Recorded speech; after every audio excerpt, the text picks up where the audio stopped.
ನೀವು ಗರ್ಭಿಣಿಯಾಗಿದ್ದೀರಿ ಈಗ ಅಂದ್ರೆ ನಿಮಗೊಂದು ಸಿಂಪಲ್ ಆದ ಪ್ರಶ್ನೆ ಕೇಳ್ತೀನಿ.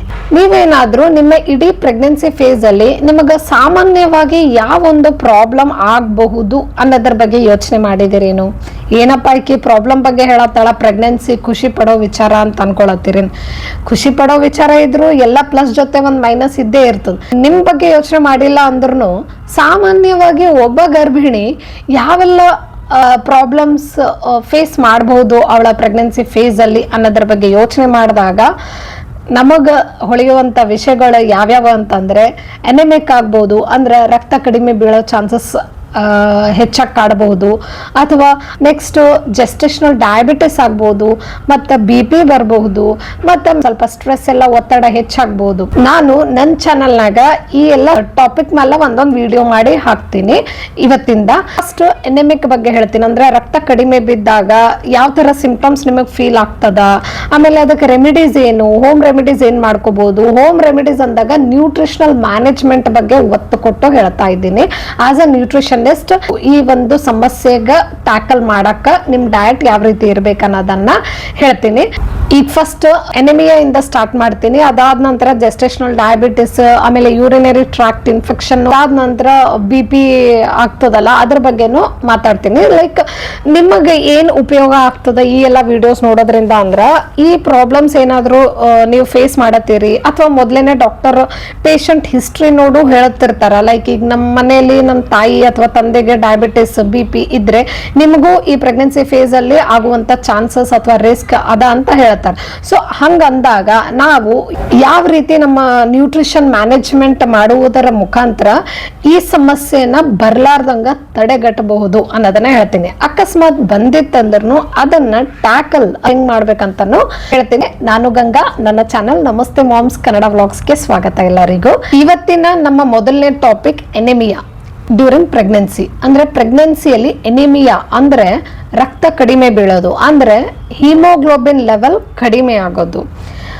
ಈ ತರ ಒಂದು ಸಮಸ್ಯೆ ಟ್ವಿನ್ಸ್ ಕ್ಯಾರಿ ಮಾಡೋರಲ್ಲಿ ಅಥವಾ ಮಲ್ಟಿಪಲ್ಸ್ ಕ್ಯಾರಿ ಮಾಡೋರಲ್ಲಿ ಹೆಚ್ಚಾಗಿ ಆಡುವಂತ ಚಾನ್ಸಸ್ ಇರ್ತದ. ಹಾಗೆ ಸಿಂಗಲ್ ಕ್ಯಾರಿ ಮಾಡೋರಿಗೂ ಆಗಿರ್ಬಹುದು, ಮಲ್ಟಿಪಲ್ಸ್ ಕ್ಯಾರಿ ಮಾಡೋರಿಗೆ ಆಗಬಹುದು ಈ ಸಮಸ್ಯೆ ಎದುರಾಗಬಹುದು.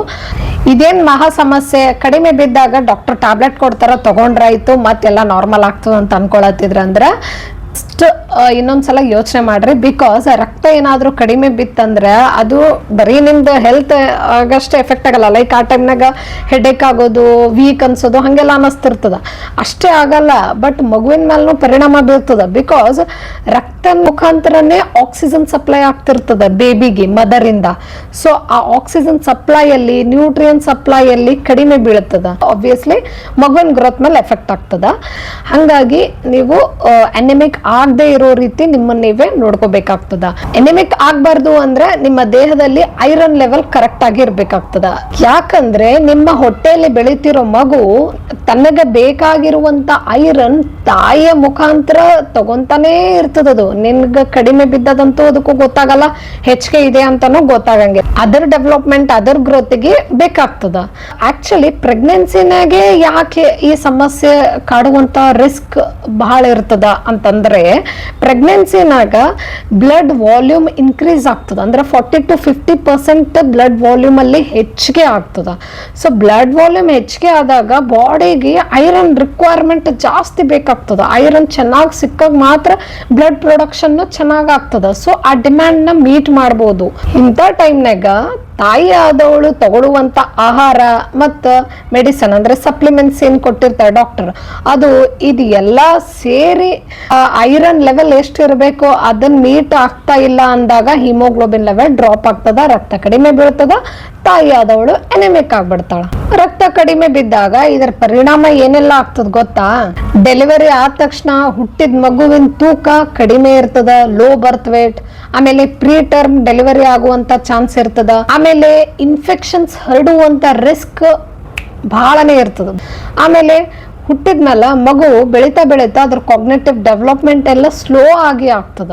ಸೊ ಹಿಂಗಾದ್ರೆ ಏನ್ ಮಾಡ್ಬೇಕು, ಇದಕ್ಕೆಲ್ಲ ಹೆಂಗ್ ನಿಭಾಯಿಸ್ಬೇಕು ಅಂತ ಕೇಳಿದ್ರೆ ಇದಕ್ಕೆ ರೆಮಿಡಿ ಏನಂದ್ರ ಡಾಕ್ಟರ್ ಏನ್ ಐರನ್ ಮತ್ತು ಫೋಲಿಕ್ ಆಸಿಡ್ ಸಪ್ಲಿಮೆಂಟ್ಸ್ ಕೊಟ್ಟಿರ್ತಾರ ಅದನ್ನ ಮಿಸ್ ಮಾಡ್ಲಾರ್ದೆ ಅವ್ರು ಎಷ್ಟು ದಿನಗಳವರೆಗೆ ತಗೊಳಕ್ ಹೇಳಿರ್ತಾರ ಅದನ್ನ ಕರೆಕ್ಟ್ ಆಗಿ ಯಾವ ಟೈಮಿಗೆ ತಗೋ ಅಂತ ಹೇಳಿರ್ತಾರ ಅದೇ ಟೈಮಿಗೆ ಕರೆಕ್ಟ್ ಆಗಿ ತಗೋಬೇಕು. ಇದನ್ನ ಮಾತ್ರ ಕರೆಕ್ಟ್ ಆಗಿ ಫಾಲೋ ಮಾಡಬೇಕು. ಇದ್ರ ಜೊತೆಗೆ ನೀವು ತಗೊಳ್ಳುವಂತ ಆಹಾರ ಐರನ್ ರಿಚ್ ಆಗಿ ಇರಬೇಕು, ಫೋಲಿಕ್ ಆಸಿಡ್ ಅಥವಾ ಫೋಲೇಟ್ ರಿಚ್ ಆಗಿರ್ಬೇಕು.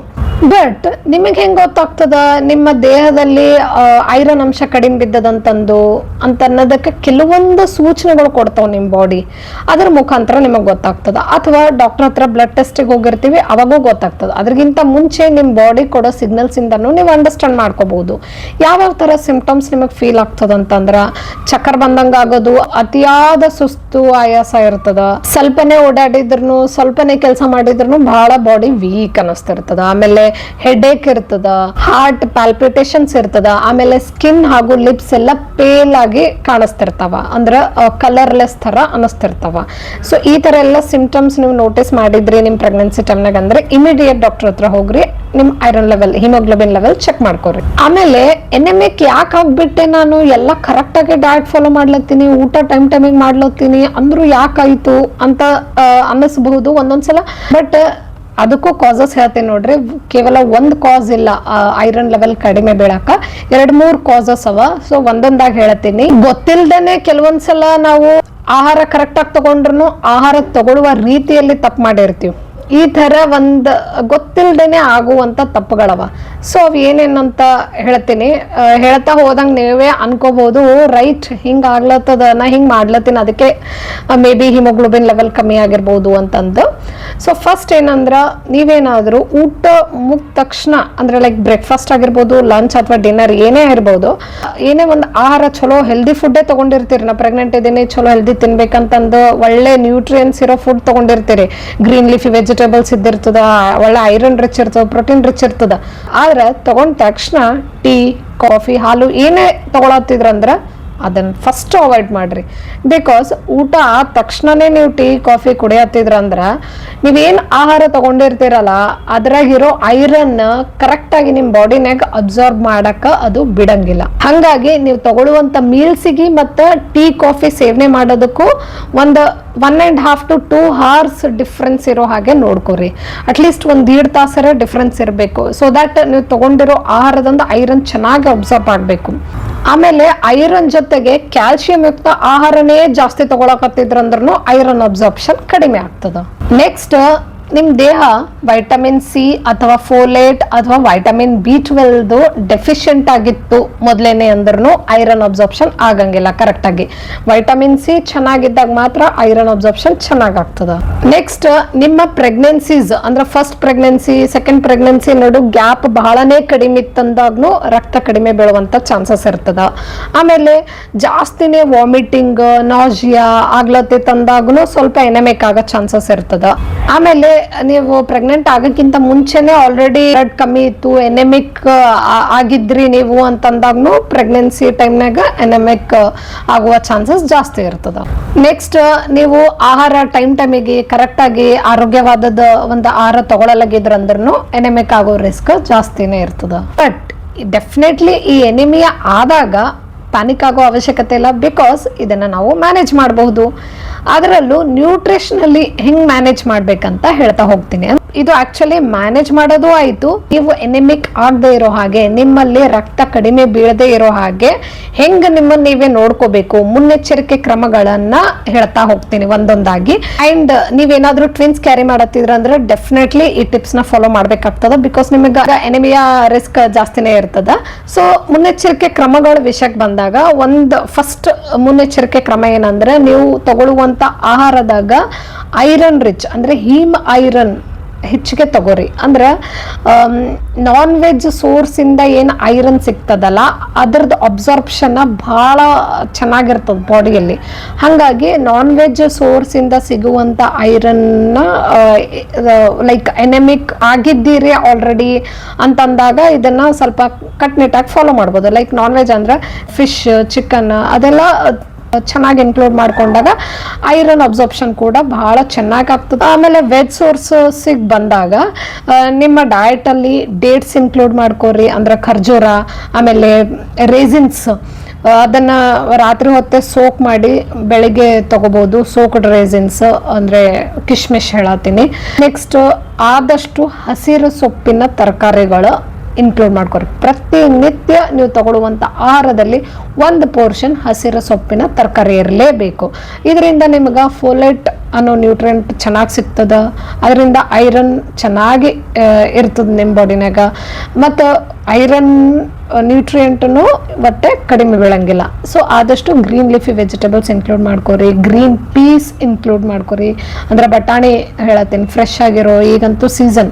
ಸೊ ಹಸಿರು ಬಟಾಣಿ ಎಲ್ಲ ನೀವು ತಗೊಳ್ಳುವಂಥ ನಾಷ್ಟದಾಗ ಮತ್ತು ಅದರದ್ದೇ ಏನಾದರೂ ಪಲ್ಯ ಎಲ್ಲ ಪ್ರಿಪೇರ್ ಮಾಡಿ ನಿಮ್ಮ ಡಯಟಲ್ಲಿ ಇನ್ಕ್ಲೂಡ್ ಮಾಡ್ಕೊಂಡಾಗ ಐರನ್ ಪ್ರಮಾಣ ಚೆನ್ನಾಗಿ ಬರ್ತಾ ಹೋಗ್ತದೆ. ಆಮೇಲೆ ಆಪ್ರಿಕಾಟ್ಸ್ ಮತ್ತು ಬೀಟ್ರೂಟ್ ಇವೆಲ್ಲ ನಿಮ್ಮ ಡಯಟಲ್ಲಿ ಇನ್ಕ್ಲೂಡ್ ಮಾಡ್ಕೊಂಡಾಗ ರಕ್ತ ಕಡಿಮೆ ಬೀಳುವಂಥ ಚಾನ್ಸಸ್ ಬಹಳನೇ ಕಡಿಮೆ ಇರ್ತದೆ. ಸೊ ಇದನ್ನೆಲ್ಲ ನೀವು ಮುನ್ನೆಚ್ಚರಿಕೆ ಕ್ರಮವಾಗಿ ಇನ್ಕ್ಲೂಡ್ ಮಾಡಬೇಕು ನಿಮ್ಮ ಡಯಟ್ನಾಗ. ಇವೆಲ್ಲ ನೋಡ್ರಿ, ನಾವು ತಗೊಳ್ಳುವಂಥ ಆಹಾರದಾಗೇನೆ ಮದ್ದದ. ಸೊ ಇದು ಒಂದು ಈಸಿಯೆಸ್ಟ್ ವೇ ಅಂತಾನೆ ಹೇಳಬಹುದು ಪ್ರೆಗ್ನೆನ್ಸಿನಾಗ ಐರನ್ ಲೆವೆಲ್ ಎಲ್ಲ ಕರೆಕ್ಟಾಗಿ ಇಟ್ಕೊಳಕ, ಎನೆಮಿಕ್ ಆಗದೆ ಇರೋ ರೀತಿ ನೋಡ್ಕೊಳಕ. ನೆಕ್ಸ್ಟ್ ಇನ್ನೂ ಒಂದು ಏನಂದ್ರೆ, ಯಾವಾಗ್ಲೂ ಐರನ್ ಜೊತೆ ವೈಟಮಿನ್ ಸಿ ಕಾಂಬಿನೇಷನ್ ಅಲ್ಲಿ ಇರಬೇಕು. ಅಂದ್ರ ಈಗ ಐರನ್ ಉಳ್ಳುವಂಥದ್ದೇ ತಗೊಂತಿರ್ತೀರಿ, ಬಟ್ ನಿಮ್ಮ ದೇಹದಾಗ ವೈಟಮಿನ್ ಸಿನೇ ಇರ್ಲಿಲ್ಲ ಅಂದ್ರೆ ಐರನ್ ಅಬ್ಸಾರ್ಪ್ಷನ್ ಕರೆಕ್ಟ್ ಆಗಂಗಿಲ್ಲ. ಹಾಗಾಗಿ ವೈಟಮಿನ್ ಸಿ ನಿಮ್ಮ ಬಾಡಿನಾಗ ಚೆನ್ನಾಗ ಅದ ಇಲ್ಲ, ಫಸ್ಟ್ ಅದನ್ನು ನೋಡ್ಕೋಬೇಕು. ಲೈಕ್ ವೈಟಮಿನ್ ಸಿ ಎದ್ರಾಗ ಇರ್ತದ, ಫ್ರೂಟ್ಸ್ ಅದ, ಆರೆಂಜಸ್ನಾಗ ಇರ್ತದ, ಮತ್ತು ನಿಂಬೆ ಹಣ್ಣು. ಲೈಕ್ ನೀವು ನಿಂಬೆ ಹಣ್ಣಿನ ನೀರು ಕುಡಿಯೋದಾಗಿರ್ಬೋದು, ಅಥವಾ ಹೆಂಗಾದ್ರೂ ಮಾಡಿ ಆ ನಿಂಬೆಹಣ್ಣು ಇನ್ಕ್ಲೂಡ್ ಮಾಡ್ಕೋಬೇಕು. ನೀವು ತಗೊಳ್ಳುವಂಥ ನಾಷ್ಟದಾಗ ಸ್ವಲ್ಪ ಮೇಲಿಂದ ನಿಂಬೆಹಣ್ಣು ರಸ ಹಾಕೋಬಹುದು, ಅಥವಾ ಜ್ಯೂಸ್ ತಗೋಬಹುದು, ಆರೆಂಜಸ್ ಸೇವನೆ ಮಾಡೋದು. ಈ ರೀತಿ ವೈಟಮಿನ್ ಸಿ ಮೈಂಟೈನ್ ಮಾಡಿದಾಗ ನೀವು ಐರನ್ ಯುಕ್ತ ಆಹಾರ ಏನೇನು ತಗೋತೀರಿ ಅದೆಲ್ಲ ಆ ಆಹಾರದ ಮೂಲಕ ಐರನ್ ಚೆನ್ನಾಗಿ ಅಬ್ಸರ್ವ್ ಆಗೋ ಹಾಗೆ ಮಾಡ್ತದ, ಮತ್ತು ಯಾವುದೇ ರೀತಿ ರಕ್ತ ಕಡಿಮೆ ಬೀಳಾರ್ದಂಗ ನೋಡ್ಕೋತದ. ನೆಕ್ಸ್ಟ್ ನೀವೇನಾದ್ರೂ ಎನೆಮಿಕ್ ಆಗಿದ್ದೀರಿ ಅಂತಂದ್ರ ಬಹಳ ಸೀರಿಯಸ್ ಆಗಿ ರೆಮಿಡೀಸ್ನ ಫಾಲೋ ಮಾಡ್ತಿರ್ತೀರಿ. ಸೊ ಅವಾಗ ನೀವು ಇನ್ನೂ ಒಂದು ಏನ್ ಫಾಲೋ ಮಾಡಬಹುದು ಅಂತಂದ್ರೆ, ಲೈಕ್ ಐರನ್ ಕಡಾಯಿ, ಅದ್ರಾಗೇನೆ ನೀವು ಕುಕ್ ಮಾಡಿದಾಗ ಅದರಿಂದ ಇನ್ನ ಜಾಸ್ತಿ ಐರನ್ ಸಿಗ್ತದೆ ನಿಮ್ಮ ಬಾಡಿಗೆ. ಮತ್ತು ಲಾಸ್ಟ್ ವೆರಿ ಇಂಪಾರ್ಟೆಂಟ್ ಏನಂದ್ರೆ, ಮಲ್ಟಿ ವೈಟಮಿನ್ಸ್ ಏನ್ ಕೊಟ್ಟಿರ್ತಾರೆ ಡಾಕ್ಟರ್, ಅದನ್ನ ಮಿಸ್ ಮಾಡದೆ ತಗೋರಿ. ಬಿಕಾಸ್ ಅದರ ಮುಖಾಂತರನು ನಿಮಗೆ ಸ್ವಲ್ಪ ಫೋಲೇಟ್ ಐರನ್ ಎಲ್ಲ ಸಿಗ್ತಿರ್ತದ. ಹಂಗಾಗಿ ಮಲ್ಟಿ ವೈಟಮಿನ್ ಸಪ್ಲಿಮೆಂಟ್ಸ್ ಮತ್ತು ಬೇರೆ ಏನ್ ಸಪ್ಲಿಮೆಂಟ್ಸ್ ಕೊಟ್ಟಿರ್ತಾರೆ ಡಾಕ್ಟರ್, ಅದನ್ನ ಮಿಸ್ ಮಾಡ್ಲಾರ್ದೆ ತಗೋರಿ. ಮತ್ತು ಯಾವ ಟೈಮಿಗೆ ತಗೋ ಅಂತ ಹೇಳಿರ್ತಾರ ಅದೇ ಟೈಮಿಗೆ ಮಿಸ್ ಮಾಡದೆ ತಗೋರಿ. ಅಂಡ್ ರೈಟ್ ಫುಡ್ ಕಾಂಬಿನೇಷನ್ಸ್ ಮತ್ತು ಸಪ್ಲಿಮೆಂಟೇಷನ್ ಎಲ್ಲ ಕರೆಕ್ಟ್ ಆಗಿ ತಗೊಂಡಾಗ ನಿಮ್ಮ ಬಾಡಿನಾಗ ಐರನ್ ಕಡಿಮೆ ಬೀಳಂಗಿಲ್ಲ, ರಕ್ತನೂ ಕಡಿಮೆ ಆಗಂಗಿಲ್ಲ, ಹಿಮೋಗ್ಲೋಬಿನ್ ಡ್ರಾಪ್ ಆಗಂಗಿಲ್ಲ. ಅಕಸ್ಮಾತ್ ಡ್ರಾಪ್ ಆಗಿತ್ತಂದ್ರು ಈ ಎಲ್ಲ ಒಂದು ಟಿಪ್ಸ್ ನ ಫಾಲೋ ಮಾಡೋದ್ರಿಂದ ಐರನ್ ಚೆನ್ನಾಗಿ ಸಿಗ್ತದ ಬಾಡಿಗೆ, ಹಿಮೋಗ್ಲೋಬಿನ್ ಮತ್ತೆ ಇನ್ಕ್ರೀಸ್ ಆಗ್ತದ, ಮತ್ತು ಎನೆಮಿಕ್ ಆಗಿದ್ರಂದ್ರೆ ಅದರಿಂದ ಬೇಗನೆ ಹೊರಗೆ ಬರ್ತೀರಿ. ಹಿಮೋಗ್ಲೋಬಿನ್ ಲೆವೆಲ್ ಕರೆಕ್ಟ್ ಆಗಿದ್ದಾಗ ತಾಯಿ ಆಗೋಳನ್ನು ಸ್ಟ್ರಾಂಗ್ ಆಗಿರ್ತಾಳ, ಹುಟ್ಟೋ ಮಗುನು ಹೆಲ್ದಿಯಾಗಿ ಹುಟ್ಟುತ್ತದ, ಅಂಡ್ ಡೆಲಿವರಿನೂ ಸೇಫ್ ಆಗ್ತದ. ಈ ವಿಡಿಯೋ ನಿಮ್ಗೇನಾದ್ರೂ ಇಷ್ಟ ಆಗಿತ್ತು, ಯೂಸ್ಫುಲ್ ಅನ್ಸಿತ್ತು, ಹೆಲ್ಪ್ಫುಲ್ ಅನ್ಸಿತ್ತು ಅಂದ್ರೆ ಲೈಕ್ ಮಾಡ್ರಿ, ಕಮೆಂಟ್ ಮಾಡ್ರಿ ಹೆಂಗ ಅನ್ನಿಸ್ತು ಅಂತ. ಮತ್ತೆ ಮುಂದಿನ ವಿಡಿಯೋದಲ್ಲಿ ಭೇಟಿಯಾಗೋಣ. ಅಲ್ಲಿವರೆಗೂ ಬಾಯ್, ಟೇಕ್ ಕೇರ್.